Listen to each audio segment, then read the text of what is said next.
Salut à tous, bienvenue dans cette nouvelle vidéo. On va évoquer les dernières infos concernant le Paris Saint-Germain. Énorme bombe, hein, énorme info en fin de vidéo. Nono est avec nous, salut Nono. Salut Sacha. Nono, le Paris Saint-Germain a réglé le problème Gabriel Moscardo. Le PSG a décidé officiellement et définitivement d'acheter Gabriel Moscardo dès maintenant et de le prêter pour 6 mois au Corinthians, sachant que le joueur n'est pas disponible vu qu'il est sur la touche pour 3 mois. Le joueur arrivera donc cet été à Paris, montant du transfert 20 millions d'euros plus 2 millions d'euros de bonus. Est-ce que le Paris Saint-Germain a bien fait les choses en le reprêtant 6 mois, sachant qu'il ne sera pas disponible pendant plusieurs mois et que là ça ferait déjà une arrivée cet été. Donc je pense que pour ma part, je peux me tromper, on ne peut ne pas être d'accord avec moi, mais je trouve que le Paris Saint-Germain a bien travaillé, alors que peut-être, ne serait-ce que l'année dernière ou il y a 2 ans, il l'aurait quand même fait venir cet hiver, malgré qu'il soit blessé. Là, en tout cas, je pense que c'est bien fait. Eh ben, les dirigeants ont bien fait, ils ont laissé le temps à la récupération, prêté en même temps, donc il aura du temps de jeu en même temps, donc très très bien, très bon travail. Donc voilà. Et qu'est-ce que tu penses du fait que apparemment il y a plusieurs médias qui ont dit que le PSG travaillait très mal sur le dossier Lenny Yoro, alors que Lenny Yoro n'est même pas au Paris Saint-Germain. Qu'est-ce que tu trouves un petit peu du comportement d'Olivier Létang, ancien directeur sportif du Paris Saint-Germain, qui nous explique que même 300 millions, Lenny Yoro restera à Paris, sachant qu'il ne devrait pas faire trop le malin, parce que Lenny Yoro refuse de prolonger à Lille et qu'il est sous contrat jusqu'à l'été 2025. C'est-à-dire qu'on est à 1 an et demi de la fin de son contrat. Et cet été, peut-être qu'il pourra le vendre moins cher que cet hiver. En quoi Olivier Létang se sent autant supérieur? Est-ce qu'il a des comptes à régler avec le Paris Saint-Germain? Olivier Létang, ancien du PSG, donc ça veut dire ce que ça veut dire. Il est comme les autres, Olivier Létang. S'il a une proposition, s'il a un chécos de 50 millions sur la table, il dira au revoir à son défenseur et merci au PSG. Il a dit peu importe le prix, on ne le laissera pas partir cet hiver. Oui, d'accord, bien sûr, langue de bois, 50 sur la table, moi je te dis, il est au PSG à la fin du mercato. Lille voudrait au moins 60 millions. Ah, jamais de la vie, il ne faut pas exagérer, 50 millions, 18 ans, une belle promesse, c'est bien payé déjà. Bon, c'est mieux d'acheter Maguire 95. Hein. Oui, tu me diras, oui, ça je suis d'accord.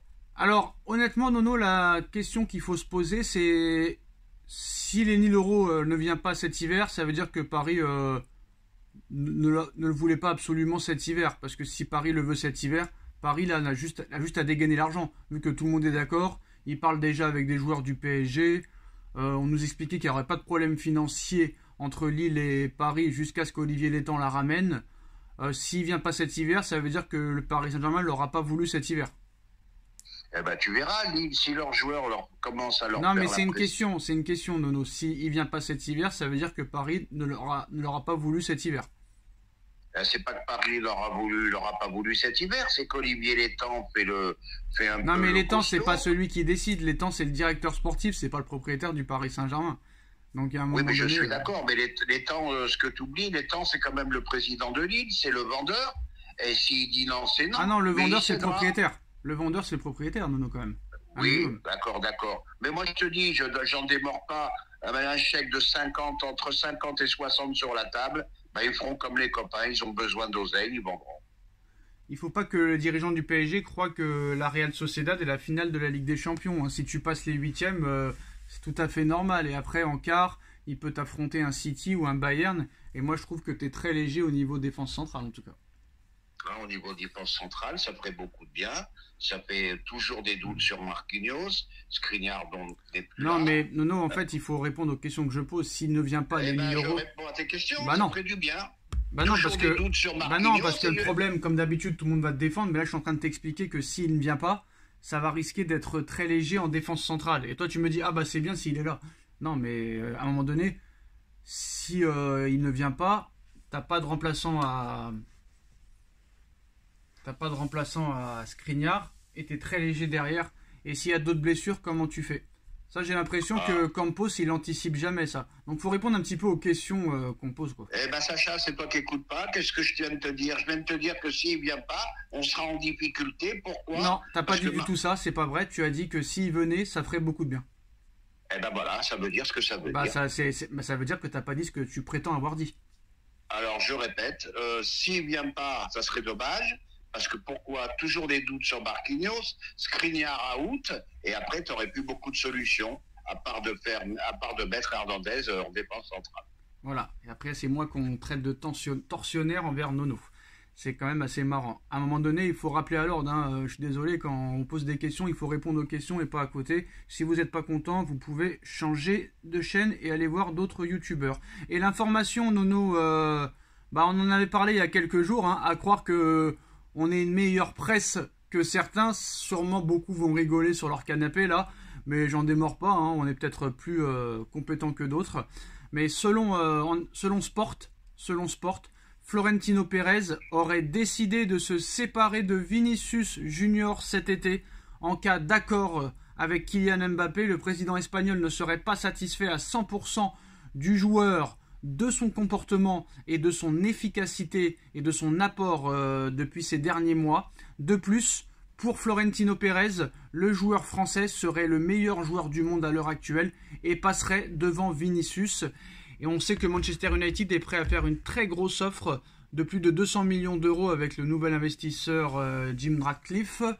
Est-ce que tu crois à cette info comme quoi Pérez pourrait se séparer de Vinicius pour faire de la place à Mbappé et surtout faire une offre plus conséquente que celle actuelle qui ne peut pas rivaliser avec celle du Paris Saint-Germain, sachant que le PSG aurait autorisé officiellement Mbappé à faire les JO, ce qui ne sera peut-être pas le cas de Pérez, sûrement pas, même voire impossible. Et en plus de ça, on va pas revenir sur les gros avantages qu'il a à Paris, dont le Real ne peut pas rivaliser. Est-ce que Vinicius serait la clé pour l'arrivée de Mbappé au Real? Eh ben moi, je trouve que c'est une info très fiable. Déjà, je me demandais, est-ce qu'il y a la place pour les deux en même temps, Vinicius et Mbappé? Donc, je disais point d'interrogation. Voilà, il peut. Et j'avais dit, rappelle-toi, dans une précédente vidéo, pardon, j'avais dit qu'une très très belle offre, on avait parlé de 250 millions la dernière fois. Et ben, j'avais dit, Pérez, il peut tendre l'oreille. Et ben, moi, je trouve ça tout à fait, tout ça, je trouve ça cohérent. Bah à l'époque, Nono, peut-être qu'on aurait pu dire que c'est vrai qu'il n'y a pas de place pour les deux, sachant qu'ils jouent sur le même couloir. Mais maintenant, depuis que Luis Enrique l'a replacé dans l'axe, sachant que Mbappé ne défend pas sur le côté alors que Vinicius défend énormément, parce que Vinicius marque pas beaucoup de buts, mais c'est un peu le même style que Dembélé, en peut-être un peu plus fort. Vinicius ne marque pas beaucoup, mais apporte beaucoup au niveau défensif, niveau dribble, niveau vitesse, niveau solution offensif. Mais sachant que maintenant Mbappé depuis plusieurs mois a été replacé dans l'axe, ce n'est plus la même chose. Donc on peut penser peut-être qu'il y a de la place pour Mbappé maintenant qu'il est dans le numéro 9 et qu'il pourrait peut-être jouer numéro 9 au Real aux côtés de Vinicius et Rodrigo et peut-être Hendrick qui serait en remplaçant. Ah bah moi, on m'a toujours dit que les grands joueurs pouvaient jouer ensemble. Bon ben maintenant, comme je l'ai dit et je le répète, Non mais c'est ça, pas une question, c'est pas une question de jouer ensemble ou pas. C'est qu'à l'époque Mbappé était sur le côté gauche et il n'y avait pas de débat. Et Vinicius c'est pareil, sauf que là maintenant Mbappé a été replacé numéro 9. Donc il pourrait peut-être aussi jouer numéro 9, sachant que Vinicius ne marque pas beaucoup de buts, ça l'empêchera pas et ça le dérangera pas de donner des caviars à Mbappé, vu que c'est pas le stat pour les stats ne comptent pas pour Vinicius, vu que Rosselló même lui a marqué plus de buts que Vinicius cette année. Eh ben là-dessus, je suis absolument d'accord sur ta description, mais moi je maintiens tout le Real de Madrid qu'il est, tout Pérez qu'il est. Demain, Manchester United avec le nouveau propriétaire envoie 200, 250, ce qui serait le plus gros transfert qui a jamais été fait, ça dépasserait même Neymar. Eh ben tout Pérez qu'il est, ben il tend l'oreille et ça peut se faire. Oui mais ça je suis d'accord avec toi Nono, mais encore une fois tu t'éloignes du sujet. À l'époque, par exemple l'été dernier, on savait qu'il n'y avait pas la place pour Mbappé et Vinicius vu qu'ils jouaient sur le même flanc gauche. Eh ben ça on l'a dit, sachant que maintenant, une chose n'empêche pas l'autre. Oui mais ça y est, maintenant tu as déclaré ta chose. Donc maintenant il faut répondre à l'autre question. Maintenant que Mbappé a été replacé numéro 9, il y a de la place pour les deux sur le terrain. Et il y a de la place pour les deux, ce qui n'empêche pas qu'il peut y avoir une proposition. Non mais on a compris, non mais on comprend le français. On a compris que ça pouvait se faire. On parle de terrain. On parle de jeu, à un moment donné, il faut être concentré. Mais on a compris que Pérez va tendre l'oreille si le Manchester offre 200 millions d'euros. Et là, je te demande pas, là, Nono, je te demande pas si tu veux un dessert. Je te demande le plat. Je te demande le plat. C'est bon, on a compris 4 fois, alors répète-le.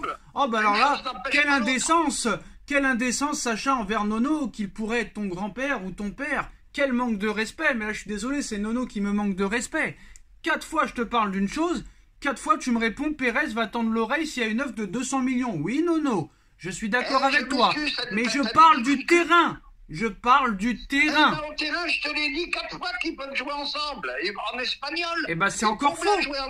C'est encore faux, Nono, parce que 3 fois je te pose la question et 4 fois tu me réponds, j'en démords pas. Si Manchester offre 200 millions, Pérez tend l'oreille. Donc je ne terminerai pas la vidéo tant que je n'aurai pas ma réponse. Nono, il y a 6 mois, bah c'est sûr et certain que c'était impossible de les voir jouer les deux dans le même 11, sachant que Vinicius et Mbappé, bah, leur poste de prédilection, c'est le côté gauche. Sachant maintenant que depuis plusieurs mois, Enrique a replacé Mbappé dans l'axe et qu'en plus ça marche, il y a la place pour les trois. Et comme Vinicius ne marque pas beaucoup de buts et que lui ne pense pas forcément à marquer à tous les matchs, Vinicius n'aura aucun problème à donner des caviars à Mbappé. Il ne cherche pas autant la gloire que Mbappé. Donc là, Nono, c'est plus la même chanson. Mbappé numéro 9, Rodrigo à droite, Vinicius à gauche. Là, c'est fort possible et il y a de la place pour Mbappé. Tout à fait. Voilà, donc c'est juste ça en fait. Il y a juste ça comme réponse. Tout à fait. Tout à fait. Et Nono, une dernière fois quand même, est-ce que Pérez va tendre l'oreille? Eh bien Pérez, je ne te répondrai pas à ce sujet. C'est de l'humour noir. J'espère quand même qu'il attendra pour lui. En tout cas, Nono, dites-nous en commentaire ce que vous en pensez. On like, on partage, on commente, on s'abonne. Et on se retrouve très vite pour une nouvelle vidéo. Tchuss.